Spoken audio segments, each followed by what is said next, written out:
This week in our study of the book of Amos, we took an extended look at that first chapter where God lays out his indictment against the nations. Those nations were guilty as charged. They were guilty of crimes against humanity in their brutality against those creatures who had been made in the image of God. And that raised a question. How could it be that those pagan nations would be subject to God's judgment? Why would they be guilty? They had not received the revelation that Israel had. They had not received the Ten Commandments. They hadn't received the law of God. They didn't have the prophets of God. So why would God charge them and promise that his judgment would come on those nations as well? Well, we thought about that, and we came to realize that every human being is given a conscience, a sense of right and wrong. And these nations had suppressed the conscience that God had given them. And they were brutal against their enemies. And we took a look at Romans chapter 2, where the Apostle Paul even speaks about the human conscience and how every human being is responsible to God because of the conscience that God gives them. I hope this message is helpful to you in your own study of the book of Amos. So just a reminder from last week, why would the Old Testament be important for us today? Why would the prophets and the law, Mosaic law, why would that be important for us today? The writings, all of the 39 books of the Old Testament, why would that be important for us today? Well, it was important to Jesus. So as followers of Jesus, it kind of is logical to think, well, if that was important to him, then that's important to me. I intentionally left the blank filled in your listening guide. Jesus worshiped the God of the Old Testament.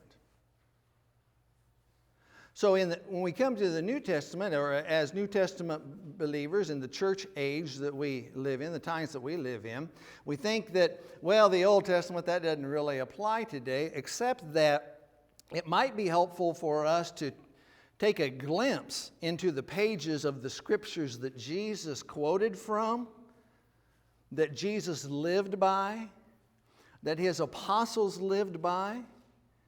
There ought to be something in there that would be helpful for us today. Even though we're in a new covenant age, there ought to be something very interesting there. And you all have some great tools in your study Bibles today that really help us with that. You know, as we get going here today, you see there in your listening guide a study tip. And I start it with Genesis and go down through the Assyrian exile. Now, this is a study tip. And as we go through Amos, I'll bring some of those to you. If it's not helpful to you, throw it away. But if it is helpful to you, keep it. So here's the first study tip. I've tried to align there. First, you have Genesis. In Genesis 1, all the way through the first 11 chapters of Genesis, and then you have the call of Abraham, chapter 12. So that's a marker, chapter 12. So then you have, and it's very essential that we see Abraham as the forefather of Israel. And our connection, because remember, through Jesus Christ, we're adopted into the family of God. We're adopted into the family of God through Jesus Christ. So we have a link with Abraham too. So there's Abraham. And I have 2100. Okay, now I also put a note in your listening guide that the dates are approximate. They're close. But this is like a memory guide, just to help us. We can drill down and do some research. You have that information at hand to you. We can drill down and do some exact dating, which will be important. We'll look at that in weeks to come.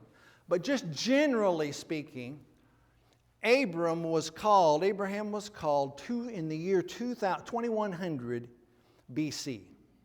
And if you'll allow me just to generalize, I'm trying to emphasize that this is not the exact date so no one misunderstands, but generally 2000, the year 2000 AD. So when you're reading about Abraham, it's 2000, not AD, BC, 2000 BC. And then a very critical piece to the history of Israel, your history, is Moses. Moses is about 1500 BC. I'm generalizing. I know 1500. The Exodus is actually 445, 446, 1446. The Ten Commandments, 1445. But now we're just trying to get a sense of things. We're stepping off the airplane. Where are we? Abraham, the year 2000 BC. Moses, about 1500 BC. The next one is King David, about 1000. Okay, that grounds me, that roots me.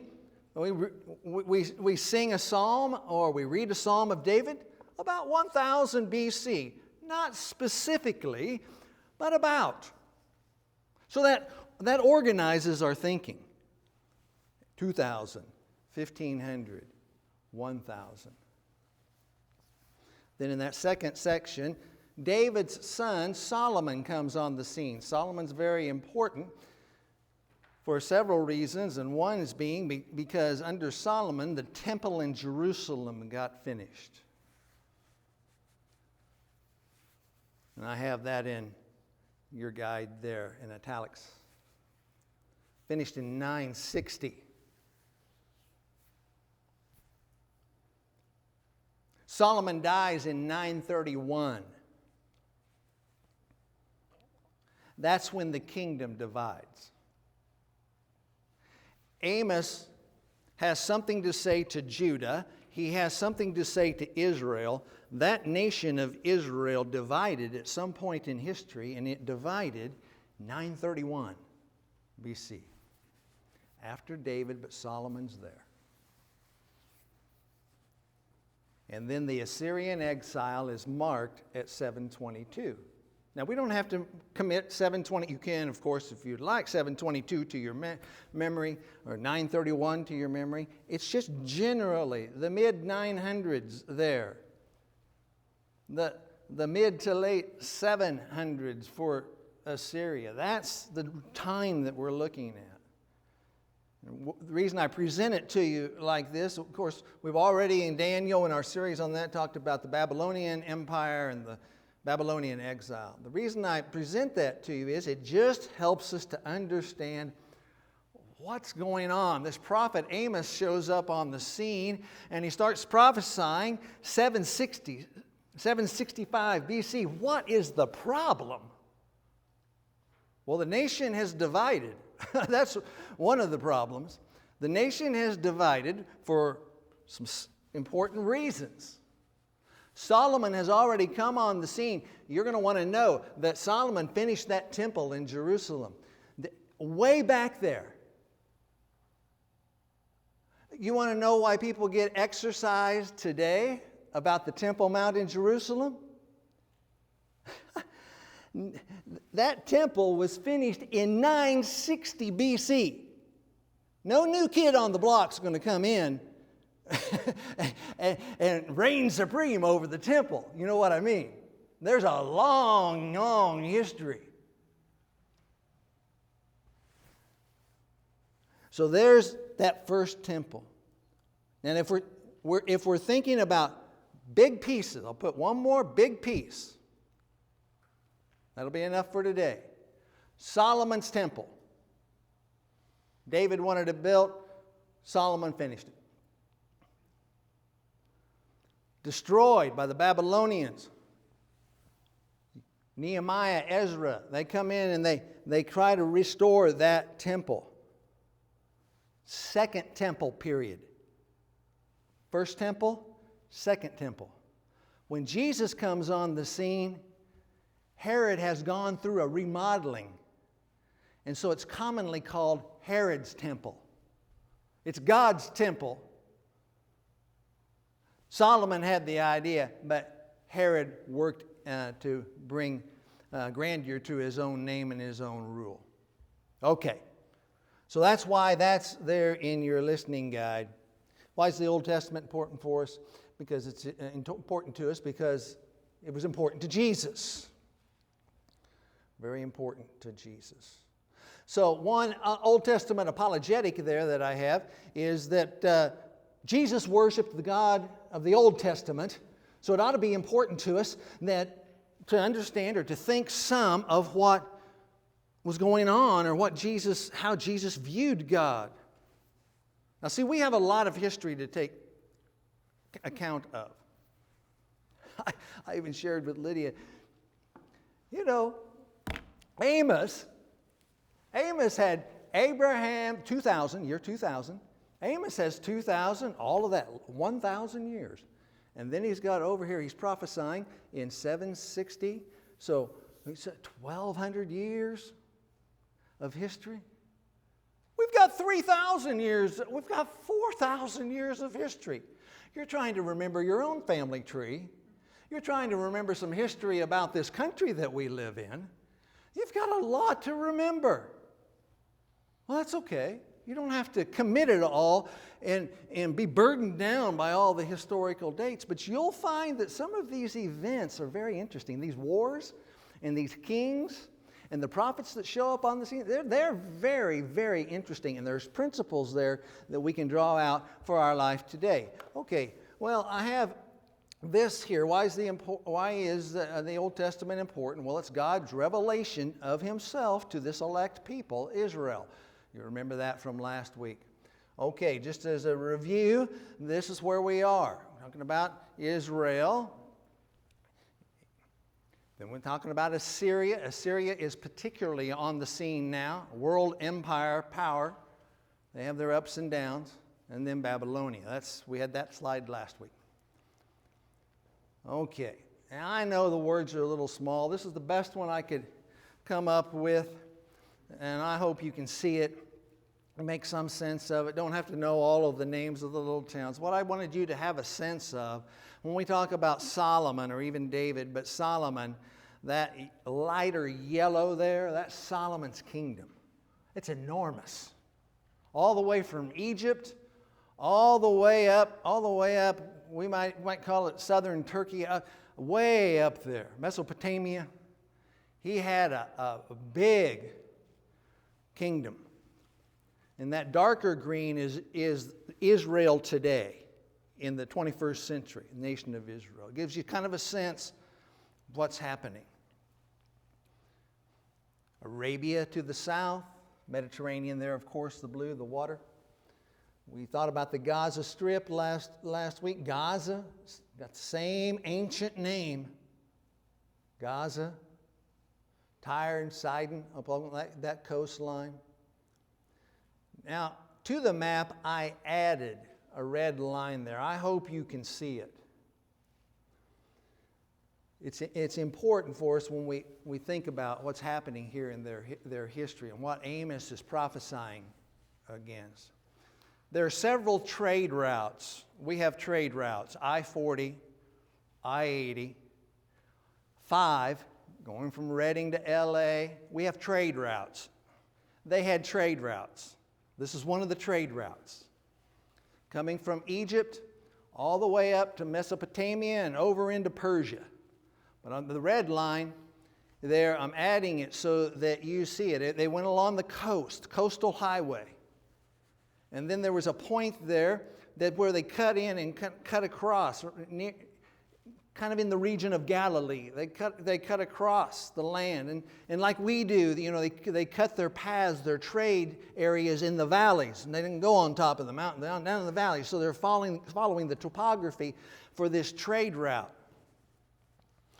And so these kingdoms would come together, and it was very important to protect the trade route. So they would have alliances to protect the trade route. We don't hear anything about alliances today to protect the trade. North American, the trade agreements, same as in the ancient days. They have trade agreements.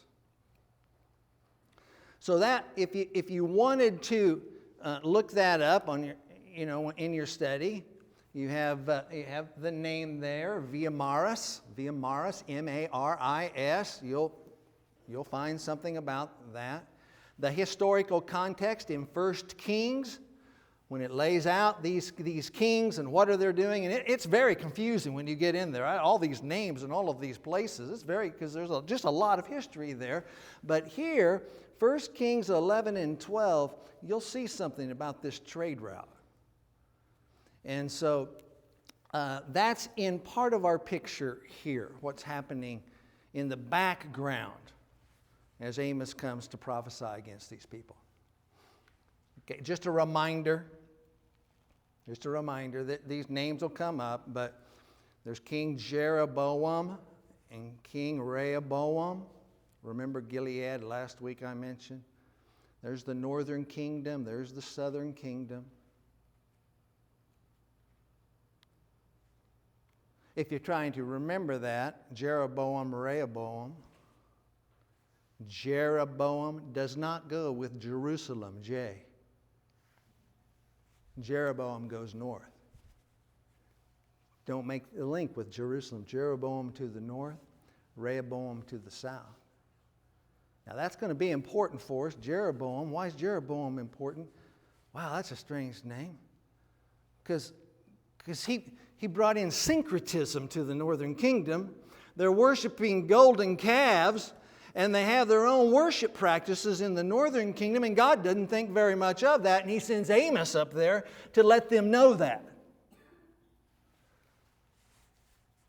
And then there's Rehoboam in the south. There's kind of an interesting piece of the history. Then we'll get on into the text. Just an interesting piece of the history.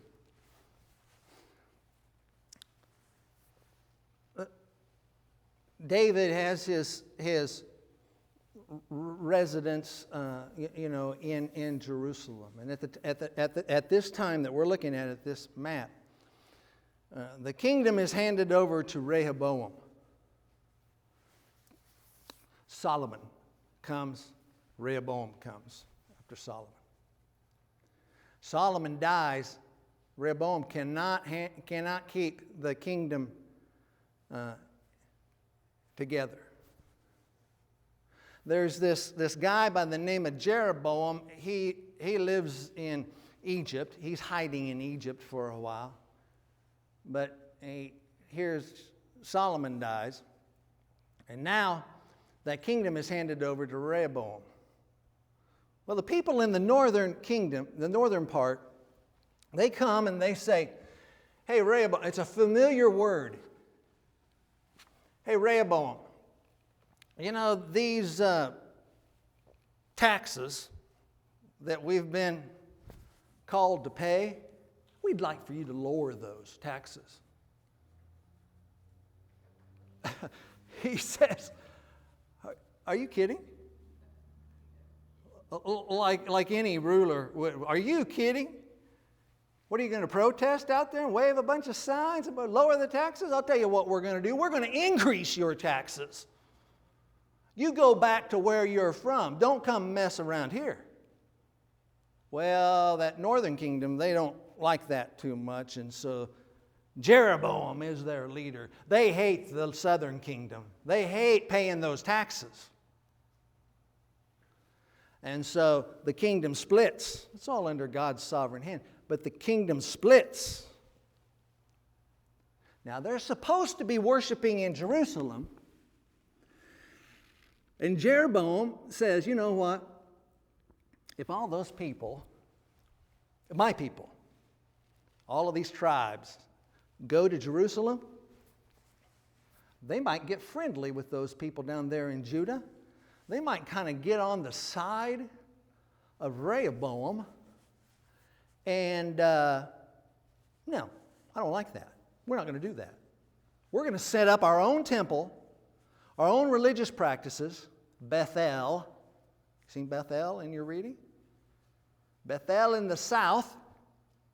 Anyone on the route to go to Jerusalem to give their sacrifices? Hey, you don't need to go to Jerusalem. You can do it right here. You don't need to go over that. That's a long way. It's going to cost you a lot, take a lot of time, be away from the family. You can do it right here. Oh, all of you up there in the northern part of the kingdom, there's a town called Dan, and you can just go there. You don't need to go to Jerusalem. And we'll think more about these religious practices. And so that was his way of keeping people in the kingdom and not going down south and aligning themselves. It'd be kind of like, somebody, if you're in California today, it'd be like someone in Sacramento saying, no, we don't want you to go to, you don't need to go to Texas. You don't need to go to Texas. For what? No, you can take care of all of that here. You can take all of that. Don't go over there, because when we get over to Texas, you might like it over there. And we want you to stay here. We want your taxes. That's what was going on there. Kind of interesting. We'll look a little more closely. I know I've thrown a lot, but we're just getting off the airplane, kind of like, where are we at? Where are these people divided? What happened? There's maneuvering, political intrigue, power, all of that. All right. One more slide here. It's the best I could do. I hope it's not too, I know it's kind of a little confusing. Maybe, could be. I thought about that. Might not be to you. I hope it's not. But it's important for us today. We'll look real quickly in a few moments. Abraham is the great forefather of the faith. Now he has a nephew, Lot. You remember Sodom and Gomorrah and that whole story. He has a nephew, Lot. And Lot has incestuous relationships with his two daughters. And the younger daughter, those people coming out of that, they're in the kingdom of Ammon. Oh, you remember the map, don't you? Ammon, see Ammon? And he had also an incestuous relationship with his older daughter, and that son was called Moab. Kingdom of Moab.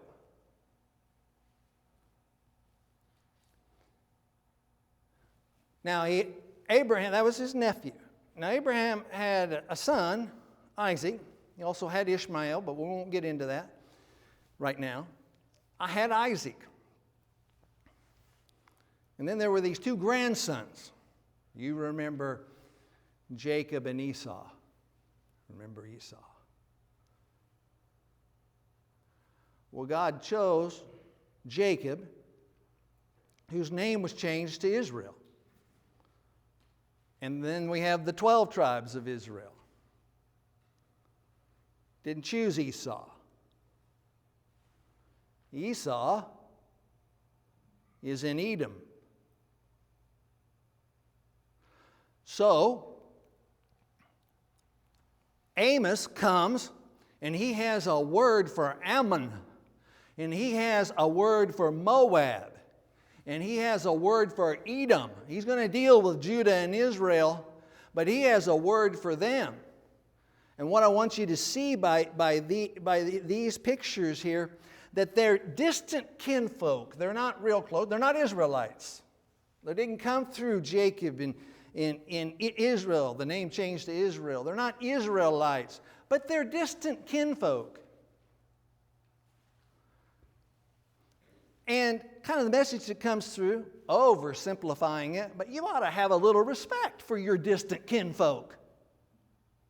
And you don't show any respect for your distant kinfolk. In fact, you're very hostile. Then we have the grandson, the 12 tribes of Israel. 10 tribes are in the north, 2 are in the south. It's kind of an overview here. I hope that slide's helpful.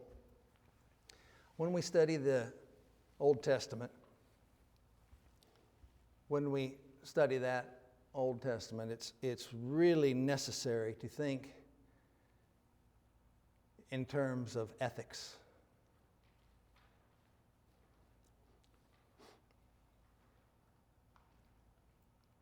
See, when we get into the Old Testament, we get all confused about these names which are hard to pronounce and these regions that we don't know of, and that's natural. We don't want to beat ourselves up about it, but we want to grow in it. We want to come to understand something about it. They're hard to understand, and we think to ourselves, well, I just don't get it. Tell me what I need to do.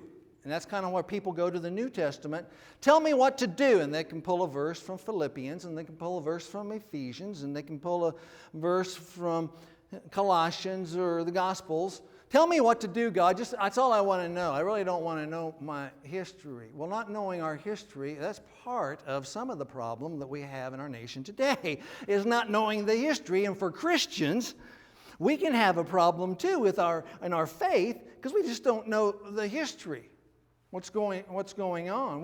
But we get all tangled up with a date or a place, as important as they are, as I've tried to stress. But really, what we're doing when we read the Old Testament, we're thinking in terms of ethics. We're thinking in terms of the moral character of God. And I'll come back to this many times. Now, this is essential for you today. The moral character of God. Because people will say, you've undoubtedly heard it yourself, if you haven't said it yourself, well, we don't live like that today. We don't do practices like that today. Okay, fine, granted, give you that, perhaps, whatever it happens to be. But what was the ethic? What was the ethic? What was the moral? What was God trying to communicate? And now we're into the immutability, the unchangeableness of God. Do you think God's ethics changes? No. His moral character changes? No. So, I think it's very helpful to think in terms of ethics when we go into the Old Testament. What's going on here? You might have to read like 4 chapters, 5 chapters of history. But as you go through that and try to understand, what is it in that situation that God hates? We're going to see some from Amos. What does God hate? There are many things God expresses His love, what He loves. Remember that, what I said last year. People say, well, the God in the New Testament is a God of love, and that God in the Old Testament is a God of war and hatred. Oh, yeah? Let's take another look. Patience, long-suffering, love, it's all over. How many? Just take the Psalms and do an electronic concordance. Just do love in the book of Psalms. Oh, yeah, it's there. What does God love? What does He reward? That's what I mean when I think, what the ethic of God? What is He rewarding? What does He punish?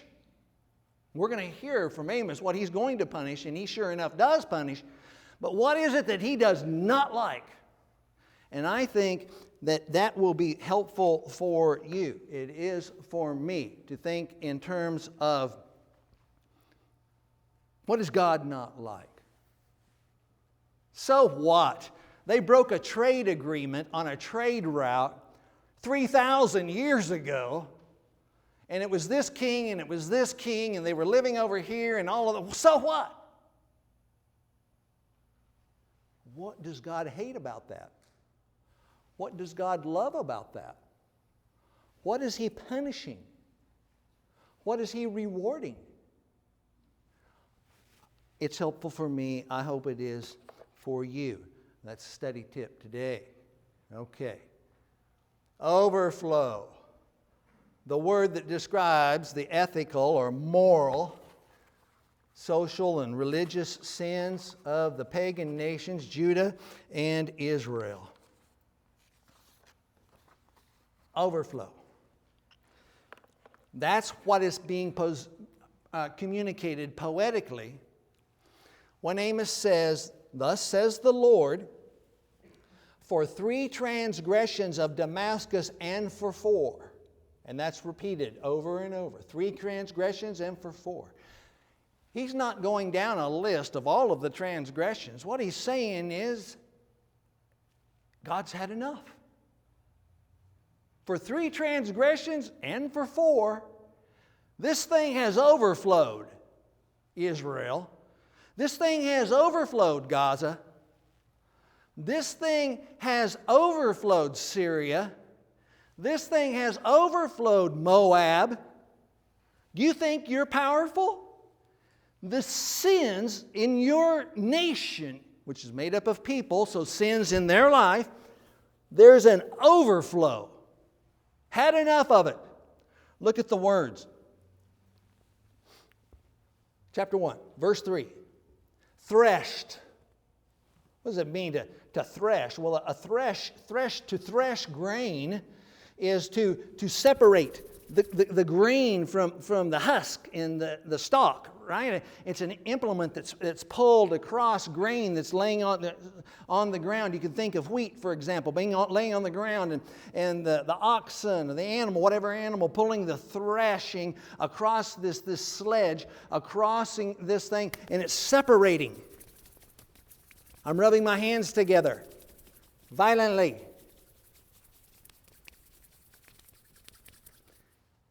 You threshed. These are people he's talking about, not about grain. This is how Damascus, this is how Syria treated the people. This like they were grain and threshed them, which means their military power, they wiped the people out and were horrifically brutal. There is horrific injustice that's going on, that's happening with these people in Syria. He starts out with Damascus. There's unrestrained, when he says, threshed Gilead with threshing sledges of iron. These are human beings. Yes, you were at war with them, but you threshed them. You didn't only defeat them, you mutilated them.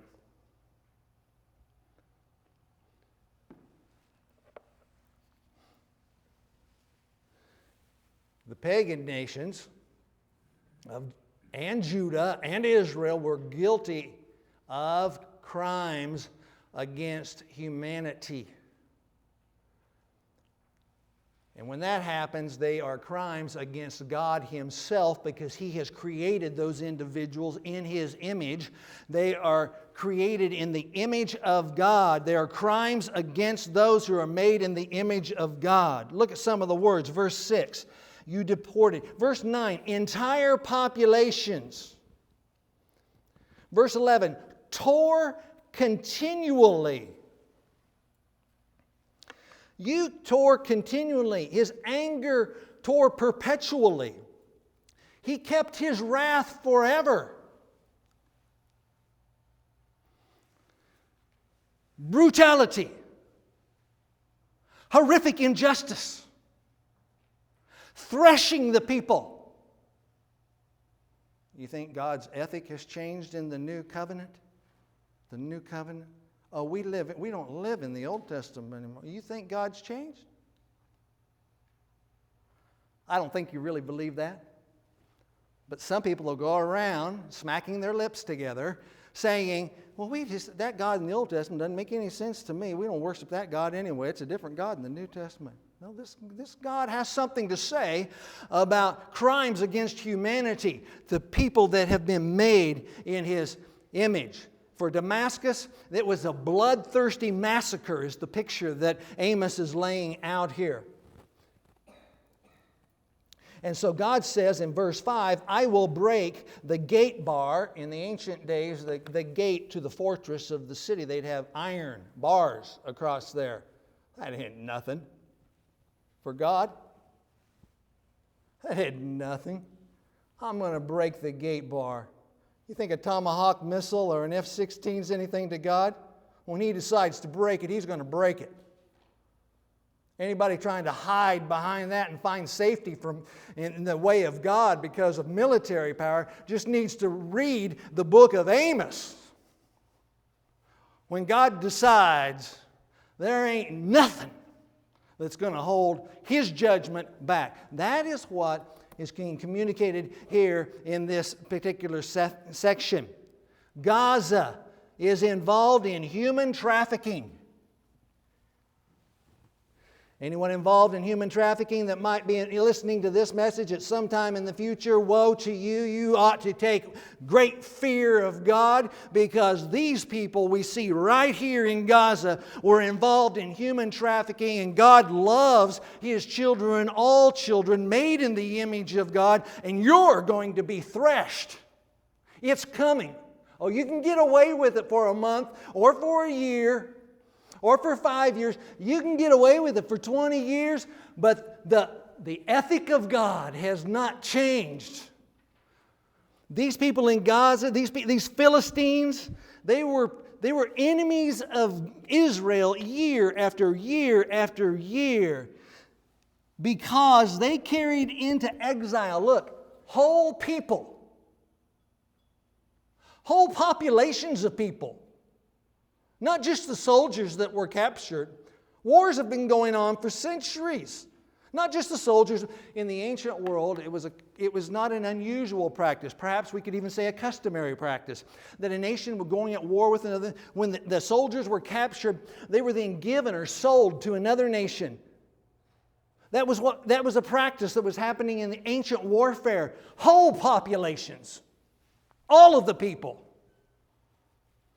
And the Philistines, Gaza, well, they were just in a, they had a monopoly on iron.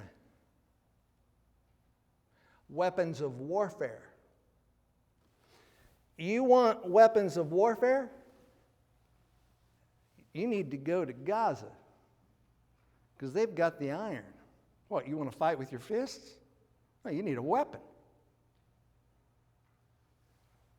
The whole region had to go to these people for their weapons. They sold whole people and delivered them to Edom. Remember the map? Esau's people. You sold them to Edom. Not only that, Edom bought them. I'll send fire upon Gaza and devour her strongholds.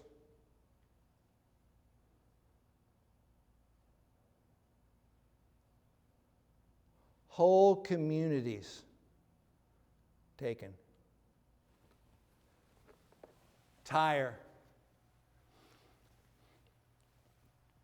Now there's a interesting backstory to Tyre. Well, we won't get into it for the sake of time this morning. It's not long, though. 1 Kings chapter 5, verses 1 through 12 there. The king of Tyre and Solomon had an agreement. Solomon was going to build this temple, remember? Well, the cedars, the beautiful wood came from Tyre. They had an agreement. Look, we'll send these cedars, these woods, these beautiful materials, we'll send them to you by the coast, by the sea. And wherever you tell us, we'll bring them into Jerusalem and you can do your construction, but we need some food. And so they worked out an arrangement. They're not blood kin. They're not blood relatives. They just worked out an international treaty between the two of them. Well, Amos comes along, and he says, for Tyre, now Tyre and Sidon, up there, not exactly, but up there around Beirut, Lebanon, up in that area.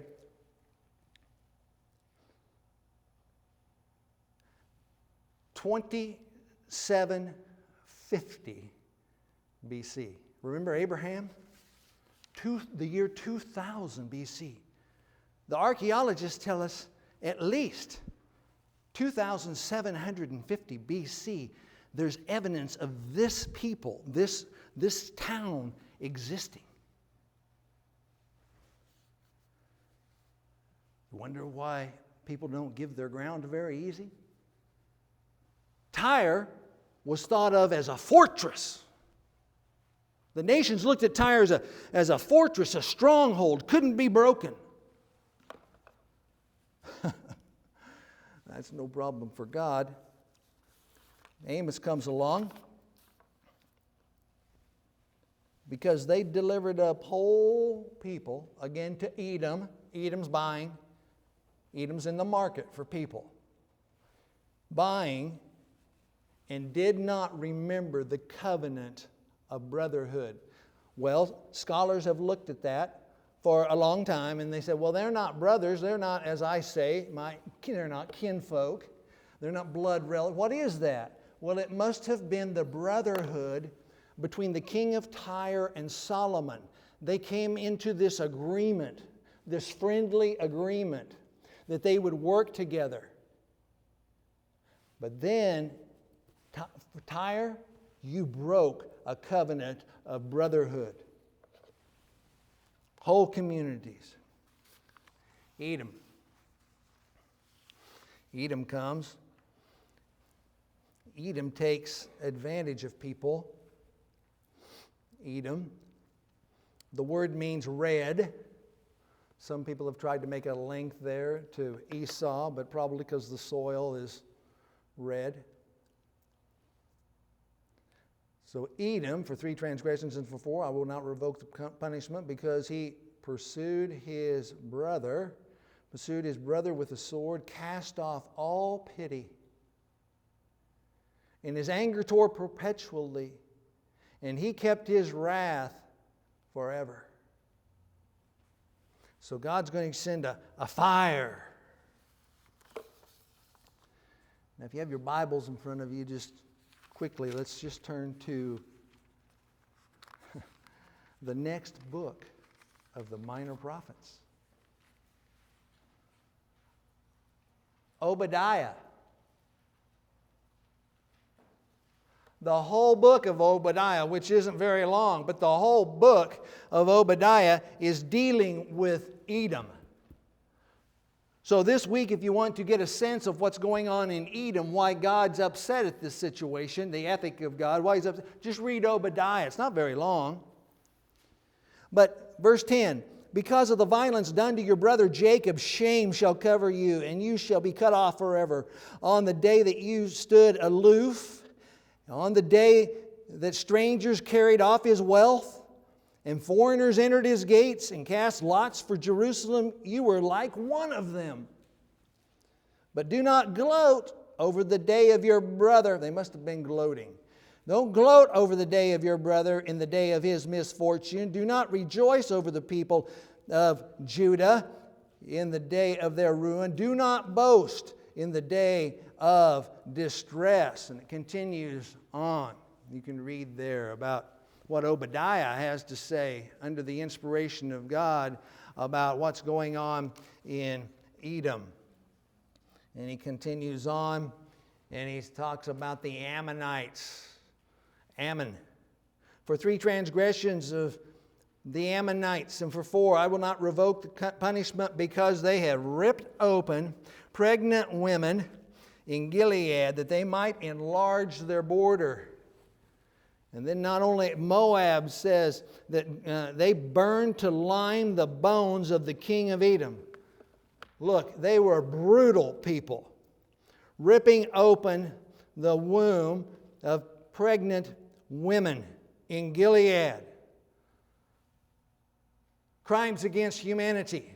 Look, if you can eliminate the future, there's a vacuum. If you can eliminate the future babies, there's a vacuum. And that will be filled with someone else. Who will it be filled by? The Ammonites. We will fill your borders. We're going to destroy future generations and fill that void. Horrific brutality. And then Moab burns the bones of the king of Edom. And most scholars will say that this doesn't have anything to do with cremation, but it has to do with disrespecting the past. These people had someone, the king that was important to them, to these people. But when these people came in, when Moab came in, and they fought against Edom, They captured the king, and to capture him or to kill him was not enough. They burned his bones and made sure that they knew that the destruction of your king and the destruction of your people. Horrific treatment of those who are made in the image of God. So what about these nations? These nations are in rebellion. The nations are guilty as charged because of their rebellion against God-given human conscience. Every human being has a sense of right and wrong.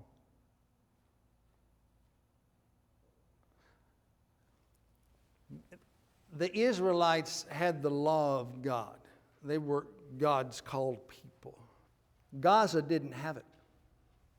The Philistines. The Phoenicians, Tyre and Sidon, they're on the Mediterranean. They didn't have it.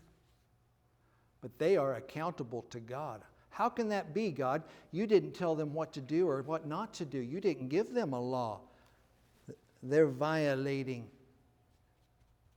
the ethics, the morality that is in their heart that they know better. They know. They don't need a written law. They are a law unto themselves. Isn't that what Paul says in Romans chapter 2, verses 14 and 15? For when the Gentiles do not have the law, by nature do what the law requires, they are a law unto themselves, even though they do not have a law. They show that the work of the law is written on their hearts, while their conscience also bears witness, and their conflicting thoughts accuses them, or even excuses them. They're finding excuses for what resides in their conscience. So these nations are doing brutal things, treatment of their surrounding enemies. Someone might say, well, that was just the age they lived in. They were in violent cultures like that. We're not like that today. Do you think the ethics of God has changed? Think the morality of God has changed? A lot of people claiming the name of God, living like God has changed. God doesn't even exist. Whole nations in rebellion to their conscience. Now, Amos is going to get to Israel and Judah, and they sure enough do have a problem. They have a big problem. Israel has a big problem. Remember your dates? 2,000, 1,500, 1,000. Amos, 760. Israel and Judah, they have the law of Moses. They have the Ten Commandments. They specifically have had prophets and priests who have told them the will of God. So their problem is not only conscience, they have the Word, and they go ahead and live any way they want to, while giving a hat tip to the law of Moses. We'll think about that more next week. God, thank you for Amos and this wonderful profile that you've given, just some of which, what was happening in the ancient world there, the brutality that was going on to people made in your image. God, I pray for your people here in this room and those unable to be with us, that you would give all a beautiful week, a gracious week, an encouraging week.